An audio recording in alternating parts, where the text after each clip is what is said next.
Hola, un saludo para todos. Hoy traigo un circuito nuevo para enseñarles. Hay muchos que lo conocen, pero hay muchos también que aún desconocen este tema, la cual es un picómetro o medidor de cresta de voltaje, la cual es muy importante en los diagnósticos de fallas en la bobina de pulso, en la bobina de excitación, en el CDI, la cual le medimos la descarga capacitiva a este CDI, al primario de la bobina de alta. Entonces, con respecto a esto, se realiza un diagnóstico, ¿ok? Entonces, vamos a verificar. En este caso tenemos aquí un multímetro, el cual lo tenemos en la escala de 600 voltios de corriente alterna, porque estamos midiendo el voltaje de la corriente domiciliaria. En este caso es una corriente alterna, ¿ok? Entonces, como vemos en pantalla, tenemos ahí 121 voltios. Ahora vamos a verificar con el picómetro que he diseñado qué voltaje de pico está generando. Entonces, vamos a verificar.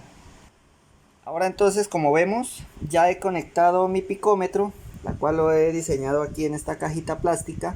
Y vemos que tenemos 162 voltios. Ahora he configurado mi multímetro en la escala de 600 voltios, pero ahora lo tengo en voltaje de corriente directa. Ya no, aunque esté midiendo allá mismo, ya no lo tengo configurado a corriente alterna porque mi picómetro ya ha rectificado esa corriente. Entonces, por esa razón lo tengo en voltaje de corriente directa. Está en 163 voltios el voltaje pico de la corriente domiciliaria, ¿ok? Entonces ahora vamos a hacer una fórmula para calcular más o menos entonces que este picómetro esté dándonos un valor más o menos acertado, teórico por así decirlo. Bueno, entonces, como les decía, si aplicamos la fórmula que yo aplico en este caso para cuando tenemos un voltaje eficaz, porque sabemos todos que el multímetro lo que nos mide es un voltaje eficaz, ¿no? Esto aplica para la corriente alterna, ojo. La corriente continua no tiene ni voltaje pico ni voltaje eficaz. La que tiene voltaje pico o eficaz es la corriente alterna. Entonces, cuando medimos una corriente alterna, el multímetro lo que nos da es un valor eficaz, ¿ok? El valor eficaz se comporta prácticamente igual o similar que la corriente alterna y tiene el mismo efecto, la misma fuerza.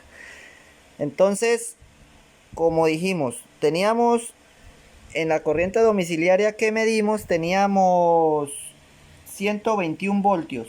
Para encontrar el voltaje pico con la fórmula, entonces dividimos 121, lo dividimos entre 0.707 y nos da un valor de 171.14 voltios, que sería el voltaje pico, 171. Ahora, como vimos en el picómetro, cuando conectamos el picómetro a la corriente domiciliaria, nos dio un valor de 163 voltios.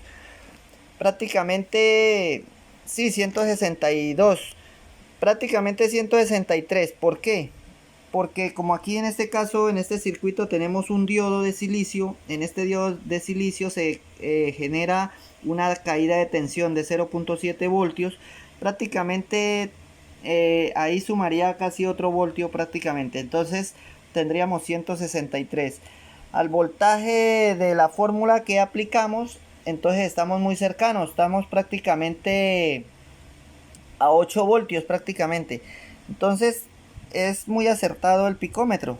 Estamos solamente 8 voltios por debajo teóricamente, ¿no? Entonces, como vemos, es muy efectivo. Entonces, este picómetro es muy necesario, ya que con el multímetro no podemos medir señales rápidas como la descarga capacitiva de un CDI, el voltaje que genera una bobina captora, un CKP o una bobina de posición de cigüeñal, también una bobina excitadora de CDI o una descarga capacitiva. Entonces son voltajes o descargas bastante rápidas que el multímetro no está capacitado para leer estas señales rápidas, ¿ok? Entonces para eso se diseña este picómetro. Entonces, como vemos, aquí tenemos el circuito el circuito, como vemos tenemos un diodo, el 1N4007, tenemos un capacitor de poliéster de 1 microfaradio a 400 voltios, y lo podemos conseguir a 600 voltios mucho mejor. Y aquí tenemos una resistencia de 2.2 mega ohmios, ¿ok? Entonces en este caso el circuito va soldado de la manera como está montado ahí. Así como está, tal cual se solda. La única recomendación aquí es que siempre debemos poner la banda blanca del diodo aquí de este lado de acá, de este lado, ya que la corriente positiva va a fluir en este sentido. Si le damos, ponemos la banda blanca hacia este lado, pues no va a permitir el paso de corriente positiva, ok. Entonces la banda blanca de este lado, aquí, la banda blanca del diodo. La resistencia no tiene polaridad, esa la podemos poner del lado que sea, no tiene problema. Igualmente el capacitor, del lado que sea, ese no tiene problema tampoco. Entonces ahí soldamos ese circuito como está, de esa manera. Y ahora entonces aquí les voy a mostrar cómo está montado mi picómetro. Como vemos aquí tenemos las dos puntas que son las de medición. En este caso esta es la que va al negativo, al lado negativo, a chasis de la motocicleta, y esta punta roja va hacia donde queremos medir. Si queremos medir la descarga capacitiva del CDI, pues va a ir al cable de descarga que va hacia al primario de la bobina de alta, ok. Entonces de este lado van las dos puntas de medición, y de este lado van las dos puntas que van hacia el multímetro, las que van a tomar el valor de medida, ok.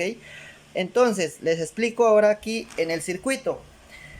En este lado del diodo, aquí en esta punta del diodo, vamos a soldar esta punta, la que ingresa el voltaje de medición. Entonces esta punta la vamos a soldar aquí, aquí, este cable que va acá, que va conectado a esta punta, lo vamos a soldar a este lado del diodo. A este otro lado del diodo, de este otro lado del diodo, vamos a soldar el otro cable color rojo, que es el que va hacia el multímetro, acá donde medimos voltaje, ok. Ahora la punta negra del multímetro va a ir acá, a este otro lado. Aquí en este otro lado va a ir la punta negra del multímetro, y la otra punta negra que tenemos de medición al chasis va a ir también aquí mismo, en este mismo lado. Ahí van a ir las dos puntas negras de tanto la de medición, la que toma la medida de voltaje, como la que lleva la medida de voltaje hacia el multímetro. Entonces eso fue todo. Muchas gracias y quedamos pendientes para un próximo video.